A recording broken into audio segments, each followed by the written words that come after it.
किंवा तुझ्या सासरची मंडळी तुझे सगळे व्हिडिओज बघत असतील, तू काय करतेस, काय खाल्लं, कुठे गेली, काय घेतलं, हे सगळं सगळ्यांना कळतं. तर त्यात तू कम्फर्टेबल आहेस का, किंवा तुला भीती नाही वाटत का? काही का असे ना, म्हणजे काहीतरी टाइमपास त्याचा चालू आहे आणि त्यात पण ते म्हणतात ना, कुछ पाने के लिए कुछ खोना पडता है, तशा टाईपचं की का पप्पाला आवडतं म्हणून. तुला काय आवडतं ते बघ ना.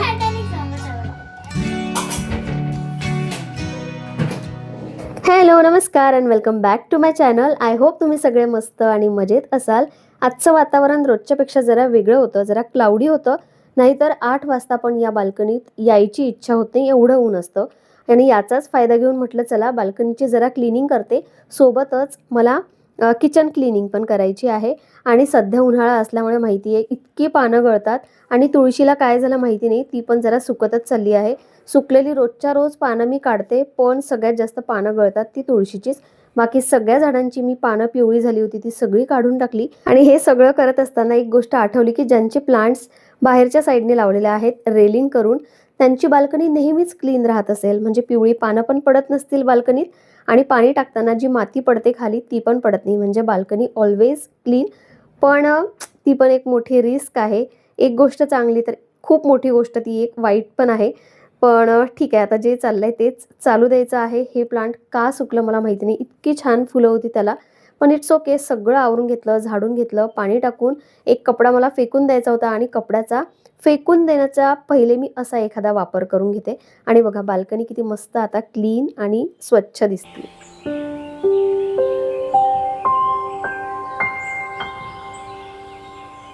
एक बाल्कनी क्लीन झालीच होती, म्हटलं चला दुसरी पण बाल्कनी लगे हातो क्लीन करून घेते. आणि तोपर्यंत रियांश उठला होता, बेड आवरून घेतला. आणि कधी कधी ना सकाळी उठल्यानंतरच आपल्या डोक्यात एक विचार येतो की चला आज आपल्याला क्लिनिंग करायची आहे. आणि कधी कधी आळस असतो, म्हणजे काहीच करावं असं वाटत नाही. पण जेव्हाही असं वाटतं ना, तेव्हा खरंच सांगते बरीचशी कामं पूर्ण होऊन जातात. आज मला किचन क्लीन करायचं होतं, जसं की मी खूप दिवसापासून म्हणते. ट्रॉलीज खूप दिवस झाल्या क्लीन झाल्या नव्हत्या. किचन क्लिनिंग म्हणजे सगळं एकदम मी कधीच काढत नाही, डीप क्लिनिंग मी कधीच करत नाही. थोडं थोडं असतं. एका दिवशी ट्रॉलीज असतात, दुसऱ्या दिवशी एखादा शेल्फ असतो. पण हे सगळं करण्यासाठी मला कितीतरी दिवस म्हणजे गेलेत माझे. शेवटी आज मी रियांशला विचारलं की तू माझी हेल्प करशील का, तर तो लगेच हो म्हणाला. आता कसं आहे, मुलं कधी कधी हेल्प करतात, कधी कधी ना त्यांना काहीतरी हवं असते. आज तर मीच स्वतःहून त्याला म्हटलं की तू माझी हेल्प कर, मी तुला काहीतरी रिवॉर्ड देईल. आणि रिवॉर्ड म्हणजे अगदी छोटे छोटे रिवॉर्ड्स असतात. मी 10-20 रुपयाचं असं काहीतरी मिळेल ना, असं त्याला घेऊन देत असते आणि त्यातच तो खुश आहे. म्हणजे तसंही बाहेर पडलो की मुलांचं सारखं चालू असतं, मम्मा हे पाहिजे, पप्पा हे घेऊन द्या, हे खायचे, ते खायचे. तर तेच जर आपण असं रिवॉर्डमध्ये कन्व्हर्ट केलं तर तसंही आपल्याला ते द्यावंच लागतं किंवा घेऊन देतो आपण. आणि खरं सांगायचं तर पहिलं कारण म्हणजे खरंच मला हेल्प हवी होती, कारण माझ्याकडून खूप वेळ उभं राहायला गेलं नसतं. दुसरं कारण म्हणजे हा जो गैरसमज आहे की फक्त मुली किचनमध्ये काम करतात किंवा फक्त हे मम्माचं काम आहे, मुलांनी करायचं नसतं, हा जो मोठा गैरसमज आहे तो लहानपणीच दूर केलेला बरा. आता मी काही खूप मोठी मोठी कामं त्याच्याकडून करून घेत नाही, नाहीतर काही जणी इथे पण बोलायला येतील की लहान मुलाकडून काम करून घेते. पण ॲक्च्युली त्यालाही काही कळलं पाहिजे, त्यालाही काही कामांची सवय असली पाहिजे. आणि महत्त्वाचं म्हणजे जे मी सांगितलं ते त्याच्या डोक्यात असलं पाहिजे. आणि लहान मुलांना खरं सांगू आवडतात थोड्या थोड्या गोष्टी, थोडी कामं करायला. लहान मुलं असली की आपण पण त्यांना अगदी कौतुकाने उत्साहाने काम सांगत असतो. मी फक्त त्याच्या बदल्यात त्याला काही छोटंसं रिवॉर्ड देते आहे. जोपर्यंत मी एक्सरसाइज करत होते ना, तोपर्यंत रियांशनी ट्रॉलीतली सगळी भांडी काढली. त्यामधलं जे लायनर आहे ते पण काढलं आणि ते धुण्यासाठी नेऊन ठेवलं. आता त्याला धुता तर येणार नाही, पण बाथरूममध्ये जाऊन त्याने अक्षरशः ते धुवून पण काढले. आता मी एक्सरसाइज करते. एक्सरसाइज झाल्यानंतर मी किचनमधलं आवरणार आहे, प्लस जे लायनर त्यांनी धुतलेले आहे ते परत एकदा वॉश करून घेते. पायाचं दुखणं म्हणजे सायटिकाचं दुखणं, त्यानंतर काप्स पेन मला जास्त होत आहेत. त्यासाठी माझी रेग्युलरची एक्सरसाइज चालू आहे. आता परफेक्ट एक्सरसाइज कशी करायची हे तर मी तुम्हाला नाही सांगू शकत, पण ज्या काही एक्सरसाइज करते त्या 4-5 एक्सरसाइज मी रेग्युलरली फॉलो करते आहे. लायनर धुवून मी वाळायला टाकले. तोपर्यंत रियांशला भूक लागली होती आणि त्याला पोहे हवे होते. म्हटलं चला आज तुझ्यासाठी पोहे बनवते. सोबतच म्हटलं स्वयंपाकाची पण थोडीफार तयारी करून घेते, कारण हे सगळं करून जर मी स्वयंपाकाला सुरुवात केली तर मला खूप जास्त उशीर होऊन जाईल.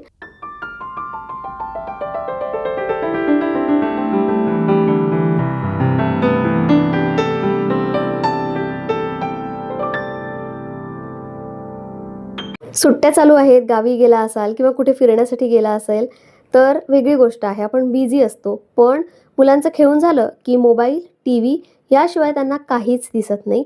आता मोबाईल तर मी देत नाही, पण टॅब कधी-कधी असतो आणि टीव्ही बघणं चालू असतं. पण टीव्ही बघण्यामध्ये पण मी एक चलाखी केलेली आहे. काय केली आहे ना, हे पुढच्या येणाऱ्या 3-4 दिवसात मी सांगते. जर ते वर्क झालं तर आणि छान आहे. ती जर सवय लागली ना, तर त्यांनी खूप काही गोष्टी आणखी बेटर होऊ शकतात. नक्कीच शेअर करेल मी ती गोष्ट. पण असं नको व्हायला, की मी रियांशकडून जबरदस्ती करून घेतलं आणि 2-3 दिवसातच त्यांनी ते सोडलं. जरा 8 दिवस होऊ देत, नंतर तुमच्याशी शेअर करते. आता नाश्ता करून झाला होता. म्हटलं चला ट्रॉलीज पुसून घेते. जे लायनर आहे ते पण सुकले होते तोपर्यंत आणि सगळं झाल्यानंतर थोडीफार भांडी पण लावून घेतली, कारण अंघोळीला थोडासा उशीरच होता. जर रियांशनी मदत केली नसती तर हे काम आजही झालं नसतं. माझं तर म्हणणं होतं, की बऱ्यापैकी किचन क्लीन झालं पाहिजे. तर मी ते जे 2 आहे शेल्फ ते पण त्याला काढायला सांगितले होते. पण शेवटी कसं आहे मुलांना त्यांना जेवढं करायचं असतं तेवढंच ते कामं करतात. तो म्हणाला, "मम्मा आज नाही, पुढच्या वेळी म्हणजे उद्या किंवा मग झालंच तर संध्याकाळी आपण ते काम करूया. आत्ता मला नाही करायचं." पण मी जोपर्यंत अंघोळ करून येते तोपर्यंत त्यांनी कॉलिन टाकून, हे बघा कॉलिनची बॉटल पण इथे आहे. कॉलिन टाकून हे सगळं पण व्यवस्थित छान पुसून घेतलं. त्याच्या मानाने त्यांनी पुसलंय. आता मी परत एक हात मारते. म्हणजे ॲटलीस्ट या 2 ट्रॉलीज, हे जे 2 नाही ॲक्च्युअली 6 ट्रॉली आहे, त्या साफ झाल्या. बाकी ते जे मोठे कंटेनर आहे, त्यानंतर ते कांदा बटाट्याचं आहे विकर बास्केट, ते मी छानपैकी बसून व्यवस्थित आरामात करू शकते. आणि ही सगळी कामं काढली, की स्वयंपाकात काहीतरी असं ॲडजस्टमेंट लागते. म्हणूनच मी बटाटा उकळायला टाकलाय. बटाट्याची तर्रीवाली भाजी करते. मसाला माझ्याकडे ऑलरेडी रेडी आहे. पटकन चपात्या आणि डाळीला तडका करायचा आहे. म्हणजे थोडंसं, नाहीतर मी छान कारल्याची भाजी बनवणार होती. पण ठीक आहे, काहीतरी झालं तर कुठेतरी ॲडजस्टमेंट लागते. बघा 3:30 वाजले आहेत. पण असं नाही आहे की मी कंटिन्यू कामच करत होते. माझं थोडं एडिटिंगचं काम होतं, तर जेवायच्या आधी, जेवायच्या नंतर मी थोडंसं ते काम करून घेतलं. बाकी किचन ओट्यावर थोडा पसारा दिसतोय. पण आता सुट्ट्या असल्यामुळे ना काही टाईम लिमिटच नाही आहे. कधी पण काही पण केलं जातं. पण तशीही माझी सवय आहे, मला जर आराम करायचा असेल तर मी 4-4:30 नंतरच करते. कारण लगेच जेवल्यानंतर मला ते होत नाही. आता ही जी भांडी आहे ती मी तशीच ठेवली आहे, कारण खरंच मला इतका कंटाळा आला आहे भांडी घासण्याचा. एक भांडं त्या सिंकमध्ये पडत राहतं. आत्ता ही भांडी मी घासलेली नाही आहे. त्यात असं होतं माझं, की जसं मी बोलले होते, की रियांशनी तर थोडंसं क्लीन केलं आहे. पण ते म्हणतात ना, कुछ पाने के लिए कुछ खोना पडता है, तशा टाईपचं. ही बॉटल जी आहे ती अर्धी तर नाही, पण तरी मला वाटतं की एवढी तरी असेल. आणि मला असं वाटलं की एवढं त्यांनी कसं काय संपवलं. पण त्यांनी खोटं न बोलता खरं सांगितलं की मम्मा माझ्याकडून चुकून पडलं, आणि त्यातलं मग ते पूर्णच म्हणजे मला पुसण्यासाठी काही नाहीच आहे असं म्हणता येईल. तर तेच होतं माझ्या मनात. पहिली गोष्ट तेच आली की कुछ पाने के लिए कुछ खोना पडता है. तर आज मैंने ये खोया है. आता माझ्या तर कामाचं काही नाही आहे, दुसरी बॉटल पण नाही आहे. त्यात माझा अवतार असा झाला आहे ना, मी आज केस पण विंचरलेले नाही आहेत वॉश केल्यानंतर. आता जरा निवांत बसते आणि एका विषयावर, ॲक्च्युली एका प्रश्नावर मला तुमच्याशी बोलायचं आहे. तर बऱ्याच जणांच्या डोक्यात तसे प्रश्न असतील, म्हणून म्हटलं की चला यावर जरा बोलूयात. तर निवांत बसते बेडरूममध्ये आणि मग बोलूया आपण. तर मला ना 2 दिवसापूर्वी एक DM आला होता, की ताई मलाही यूट्यूब चॅनल चालू करायचं आहे. मलाही घर सजवायला किंवा स्वच्छ ठेवायला, किंवा मग माझं छोटं बाळ आहे त्याच्यासाठी मी नवनवीन रेसिपीज बनवते, ते सगळं शेअर करायचं आहे. म्हणजे ओव्हरऑल मला यूट्यूब चॅनल चालू करायचं आहे. पण मला भीती वाटते किंवा मी थोडी कन्फ्यूज आहे. माझ्या डोक्यात खूप सारे प्रश्न आहेत. तर तू तुझ्याबद्दल सांग थोडंसं. जसं की तू आता तुझं लाईफस्टाईल शेअर करते, म्हणजे रुटीन शेअर करते, तर त्यातून तुझ्या फ्रेंड सर्कलला किंवा तुझ्या नातेवाईकांना किंवा तुझ्या सासरची मंडळी तुझे सगळे व्हिडिओज बघत असतील. तू काय करतेस, काय खाल्लं, कुठे गेली, काय घेतलं, हे सगळं सगळ्यांना कळतं. तर त्यात तू कम्फर्टेबल आहेस का, किंवा तुला भीती नाही वाटत का? असे सगळे प्रश्न होते तिचे. तर त्या मेसेजला मी रिप्लाय तर दिलाच. पण मला वाटलं की असे प्रश्न बऱ्याच जणींच्या डोक्यात असतील आणि या प्रश्नांमुळे बऱ्याच जणांनी आपलं यूट्यूब चॅनल चालूसुद्धा नसेल केलं. म्हणून म्हटलं की चला तुमच्याशी या विषयावर जरा 5 मिनटं डिस्कस करते. माझा एक्सपिरियन्स शेअर करते. बघा कसं आहे, मी जेव्हा चालू केलं होतं तेव्हा इतकं फन वेमध्ये चालू केलं होतं ना.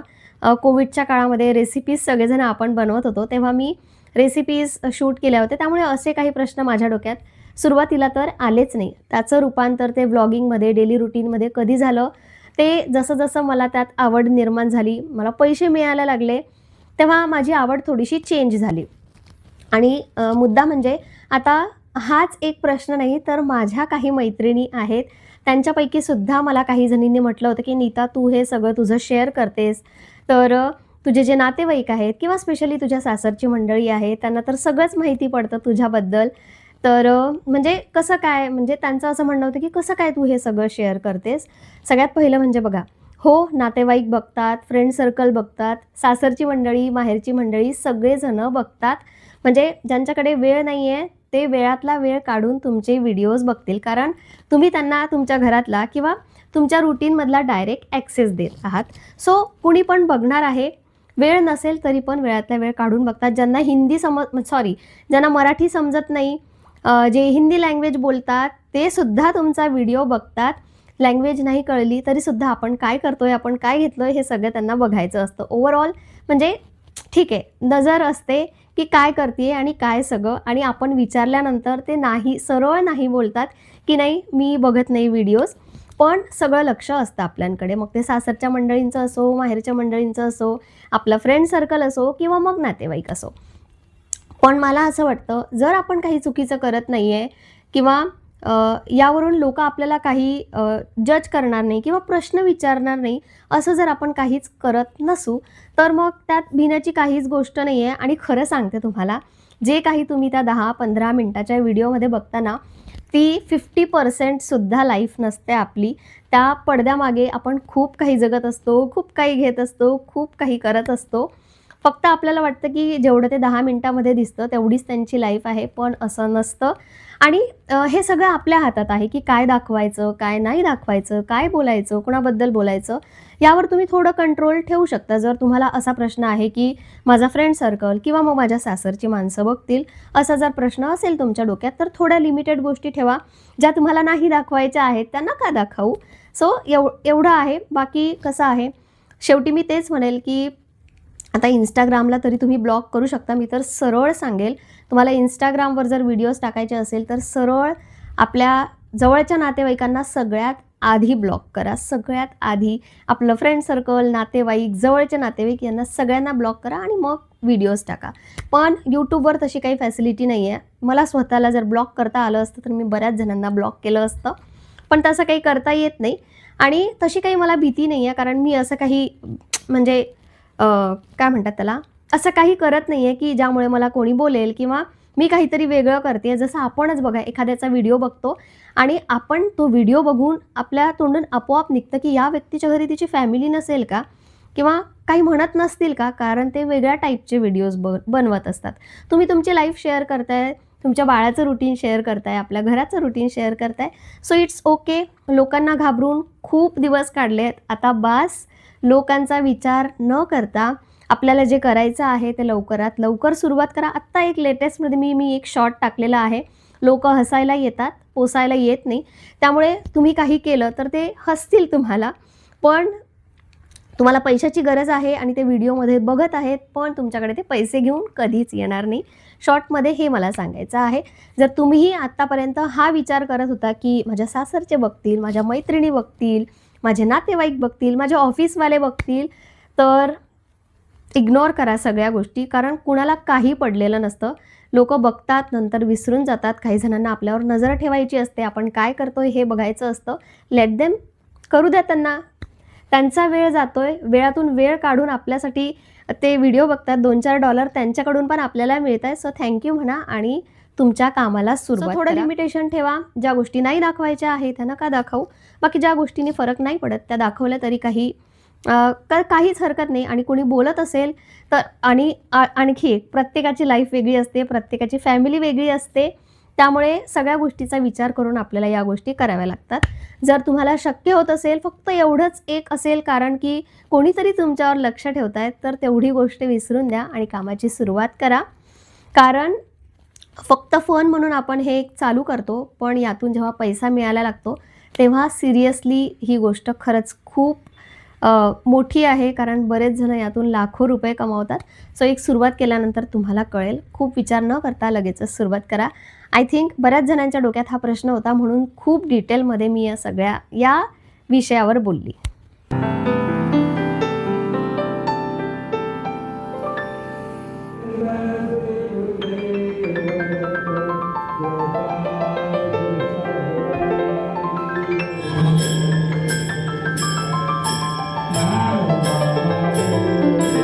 मंदिरात जाऊन आले, वॉक करून आले आणि काय सांगू इतकं जास्त गरम होतंय ना, त्यात हे गरमीमुळे पिंपल्स म्हणा किंवा आंब्यामुळे हे काही कमी होत नाहीये आणि आंबा खाणं काही कमी होत नाही. म्हटलं बास झालं आंबा खाणं. मी ना खूप साऱ्या कैऱ्या घेऊन आलाय. कैरीचं पण मी अजूनही बनवलंच नाही. उन्हाळा म्हणजे अर्ध्यापेक्षा जास्त झालाय. म्हटलं बास आता आंब्याचा रस नाही तर कैरीचं पन्हं बनणार आहे. आंब्याचं असं आहे की घरातला आंबा संपत नाही तर दुसरा आंबा आणला जातो. काहीतरी वेगळा आंबा आणायचा आहे म्हणून. पण आता स्वतःवरच कंट्रोल ठेवायचा आहे आणि आंब्याचा रस किंवा आंबा नाही खायचा आहे. आणि डिनरसाठी आज मस्त अशी हेल्दी टिक्की बनवली आहे. स्वयंपाक झाल्यानंतर मी ॲप्रन सुद्धा काढलं नाही. मला इतकी जास्त भूक लागली होती कारण मंदिरात गेलो. मंदिरात जाण्याचं पण आधीच ठरलं होतं. मला प्रसाद द्यायचा होता मंदिरात आणि अश्विनचं काम पण संध्याकाळी लवकर झालं. त्यामुळे संध्याकाळचा आमचा वॉक पण होऊन गेला, मंदिरात पण जाणं झालं आणि टिक्कीची तयारी मी आधीच थोडीशी करून गेली होती. म्हणजे कुकर लावून गेले होते.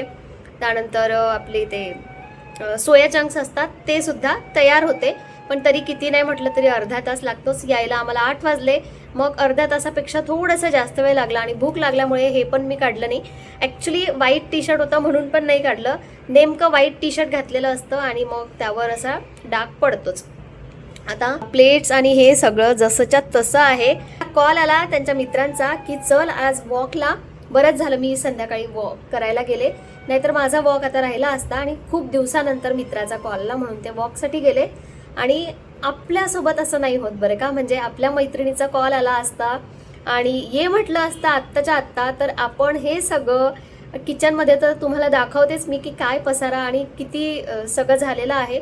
आपण नाही जाऊ शकत असं एका मिनिटात. आपल्याला एकतर नाही म्हणावं लागतं, नाहीतर मग किमान 10-15 मिनटं तरी मागावे लागतात जाण्यासाठी. पण ठीक आहे, असं काही नाही आहे की नेहमीच असं होतं. पण ठीक आहे, आता हे सगळं उचलते. आणि जसं मगाशी मी दाखवलंय बघा, मगाशी दिसलं नसेल पण ॲक्च्युली ना मला कंटाळा आला आता या सगळ्याचा. म्हणजे हा जात नाही आहे तर आणखी 2 तयार आहेत, इथे एक छोटा येतोय. आणि मला असं वाटतं की एका विशिष्ट वयानंतर तरी हे स्टॉप व्हायला पाहिजे. म्हणजे हे आंब्याचे पिंपल ठीक आहे, पण नॉर्मली पण पिरियड आला तर पिंपल येतो, काही जास्त स्ट्रेस आला तर पिंपल येतो. म्हणजे कधी थांबतंय कोणाला माहीत असेल तर मला नक्की कमेंट करून सांगा. ज्यांना पिंपल येत नाही त्यांचा काहीच इश्यू नव्हतो. आंबे खा किंवा स्ट्रेस येऊ दे, झोप व्यवस्थित नको होऊ देत, त्यांना काहीच फरक पडत नाही, त्यांना पिंपल्सच येत नाही. पण जे टीनेजपासून सुरू झालेले पिंपल्स आहेत ते कधी थांबतील मला खरंच माहिती नाही. चला आता जरा हे सगळं आवरून घेते आणि रियांशचं परत काहीतरी शिकणं चालू आहे. जर तुम्हाला आवाज येत असेल तर, नाहीतर मी दाखवते तुम्हाला. चला. आणि हे बघा, हे मी माझ्या लक्षात आलं की हा जो बरोबर एक छोटीशी ही पट्टी आहे ना, तीच माझी बरोबर व्हाईट केसांची आहे.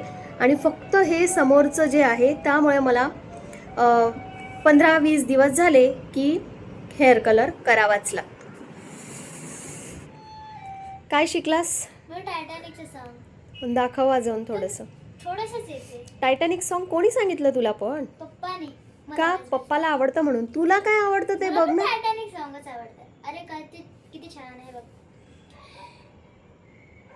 काय बघत आहे? हा वाजव ना.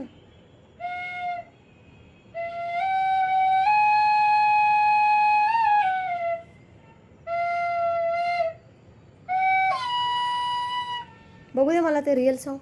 ओ ओ ओ ओ बंद बंद. चालू. अच्छा. चालू. हे बघ पटकन पटकन, माझ्या ऑडियन्स जवळ एवढा वेळ नाहीये.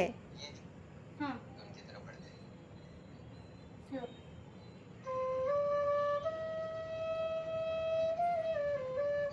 ओके चल तू कर 10 मिनटं आणखी बस. 10 मिनिट्स आहेत तुझ्याकडे. ठीक आहे, मग मी तोपर्यंत किचनचं आवरते. मग आपण काहीतरी टी व्हीत बघूया, काय काही पण असं मूवी वगैरे काहीतरी बघूया. ठीक आहे, चलो. काही का असे ना, म्हणजे काहीतरी टाइमपास त्याचा चालू आहे आणि त्यात तो बिझी आहे. मेन म्हणजे एवढं पुरेसं आहे. नाहीतर काय टी व्ही बघत बसला असता, नाहीतर मग खेळत बसतो त्या कारसोबत. चला, गरम तर काही विचारूच नका. थोड्या वेळात मला आंघोळ करायचीच आहे. पण आता हे सगळं आत्ता मी तुमच्याशी कंट्रोलबद्दल बोलत होते. रियांशनी आंबा कट करून मागितला आणि तिथेच माझा कंट्रोल सुटला. म्हटलं थोड्याशी आणि काही होणार नाही. आणि असंच म्हणत म्हणत मग आंबे खाल्ले जातात. पण असो, आता वॉकला तर जायचं नाही आहे, पण म्हटलं चला रियांश आणि मी एखादा मूव्ही लावते आणि बघतो आम्ही. पहिले किचन ओटा आवरून घेते आणि वॉकचं असं आहे की आम्हाला इतक्या आधीपासूनची सवय आहे. रियांश लहान होता तेव्हापासूनच आम्ही वॉकला जातो आणि त्याला पण इतकी सवय झाली आहे, म्हणजे 3-4 किलोमीटर तर तो पण सहज चालतो. पण ठीक आहे, आता आम्हाला दोघांना आम्ही दोघं जण सहसा जात नाही, कारण मला स्पेशली कुत्र्यांची भीती वाटते. त्यामुळे अश्विन आमच्यासोबत लागतातच, म्हणून आम्ही दोघं जण काही जाणार नाही आहे. पटकन आवरते आणि असा गेला आजचा दिवस. खूप कामं केली, प्रोडक्टिव्ह दिवस गेला. तुम्हाला व्हिडिओ कसा वाटला नक्की कमेंट करून सांगा.